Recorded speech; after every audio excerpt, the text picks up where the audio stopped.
Your article in the Players Tribune about the new kid was absolutely amazing. It was a great read. Is writing something you want to do more of? Well, I had a lot of help with that article, actually.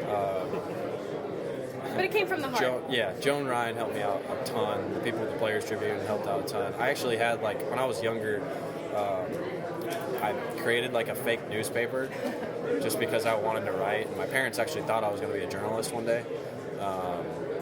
But I enjoyed writing. I actually just bought a journal that I'm going to start writing in coming spring training. Once everything kind of, calms down, I get into a rhythm.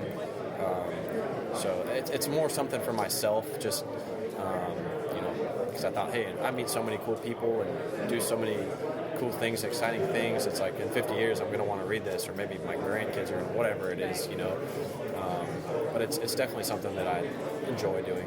Well, maybe we can see more blogs from you like Blanco does over there all the time. His blog posts are amazing as well. Really? Yeah, they're very funny. Maybe, yeah, that could possibly be something that I know Joan has mentioned possibly doing one with me this year, so we'll see what happens. Awesome.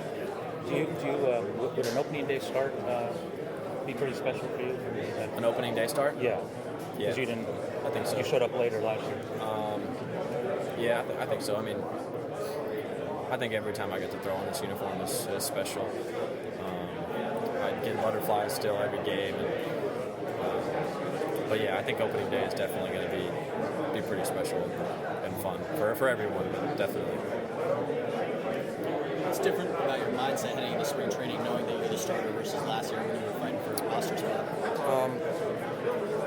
I can see how good I can get at one position. That's a pretty, an exciting prospect for me.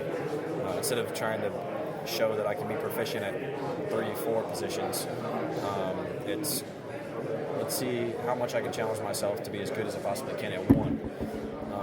And being able to be more specialized is something that I'm really looking forward to in spring training and throughout the year. Do you and the rest of your infielders ever reflect on how rare it is for all you guys to come up through the system? I know I do. Personally, I think it's something that we have pride in. Definitely. It's not explicitly spoken about consistently by any means. Everybody goes about their work, but I'm pretty sure everybody's aware that, it's a pretty unique thing and definitely something we take pride in, I'd say. Just talked to Matt Williamson over there, and he said Skeeter's looking pretty good, down 7 pounds this offseason. So I got to ask, can you give us the latest update? He's been on a diet forever. He's still a big boy. His belly still sways. You can see it. If he's coming right at you, you can see his belly swinging outside of his feet. And you got to lock him out of the kitchen. My parents have 3 cats that my mom rescued. And you got to lock him out of the kitchen when the other 2 are eating. So he's still husky, but he's not. I think he was 35. I'm almost positive he was 35 pounds at one point, but now he's down to 27, I think. Can we say he's entering spring training in the best shape of his life? Yeah, absolutely. Well, maybe other than, when he was younger.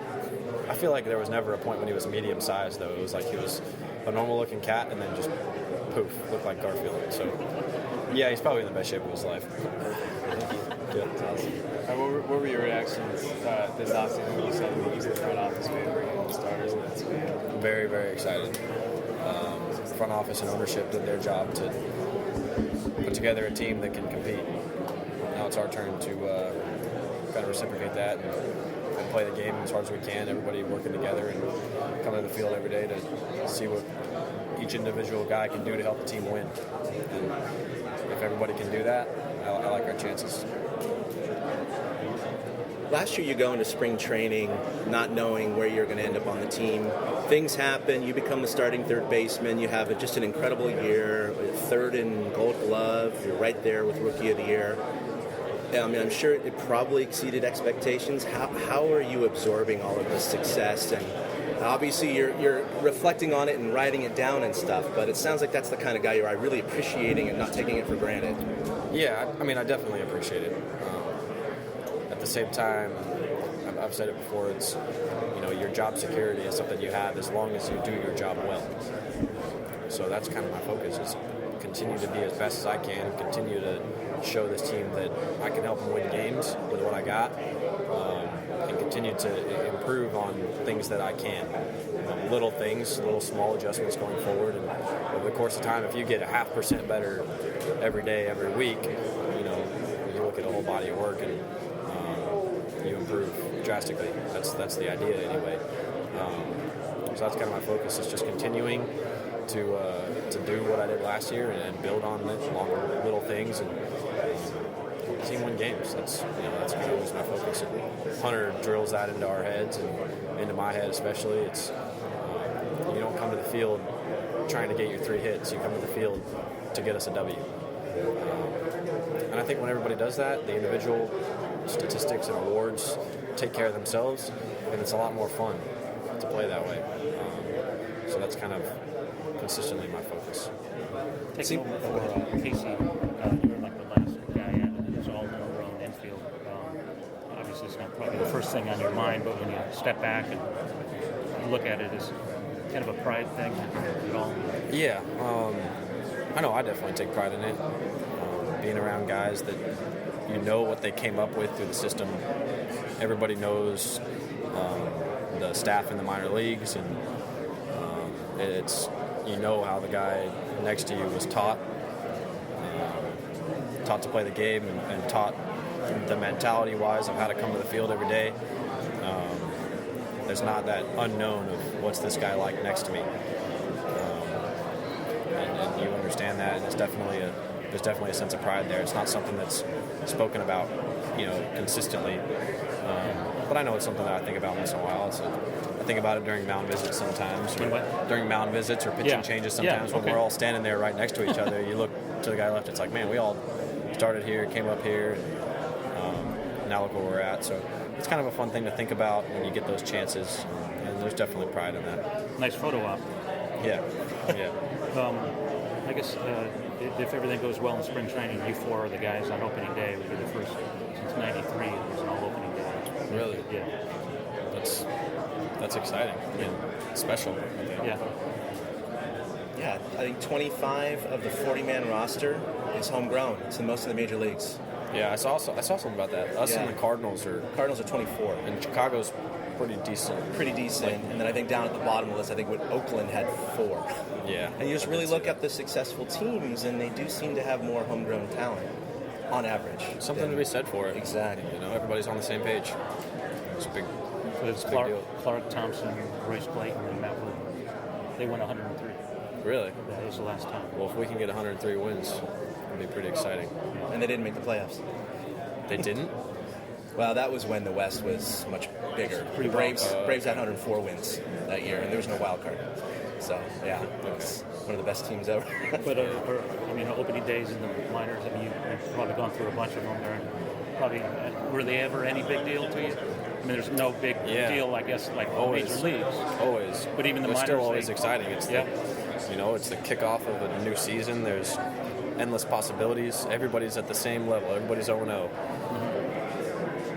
And that's, there's an excitement with that. Just all the possibilities. It marks the beginning of a journey. And I think any journey is exciting. Is there a memorable opening day that you were involved in anywhere, at any level? Not after the fact, but all of them. The thing that sticks out to me is my feeling at each one of them, and it was, butterflies, excitement, just anxious, all the, in a good way, all those feelings. It's just fun, I guess. Did you communicate at all with the other 3 guys in the offseason? Yeah. Brandon. Not so much Belt. Crawford, I saw him a couple times. Traded texts with Panic a lot because we shared a fantasy team together, so we talked quite a bit. You keep in touch with him a little bit. Belt was the only one I didn't talk to quite as much as. Where'd you see Crawford? I saw him here at November camp.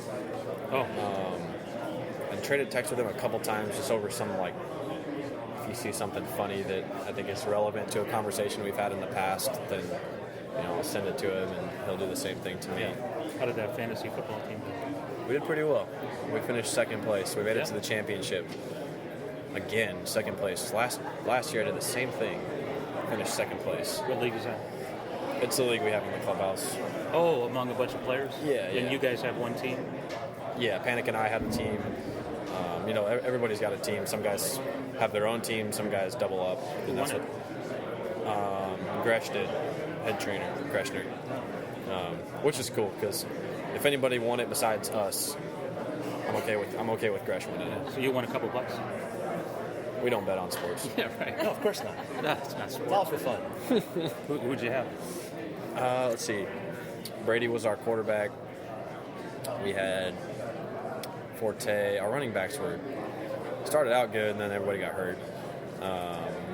Our receivers, we had Odell Beckham, who screwed us in the championship when he got suspended, which pretty much cost us the championship. But it was a fun team. We did really well. We only lost one game through the regular season, or two maybe. We did really well. We had a good team. So is this Giants really like just only Giant guys? No Thanks one's for answering bizarre questions. No problem. Good to see you, John. Yeah, speaking of bizarre, Chad from TortureCast, by the way, and this is Veronica. Hi, Veronica. Nice to meet you. So no one's been able to answer this yet, but they had... Right, nobody has. No, and then I'm getting frustrated, so I'm hoping you can deliver. So they confirmed the existence of gravitational waves yesterday, which, long story short, means that theoretically, hypothetically, time travel will be possible. So if you were able to time travel, when would it be to and why?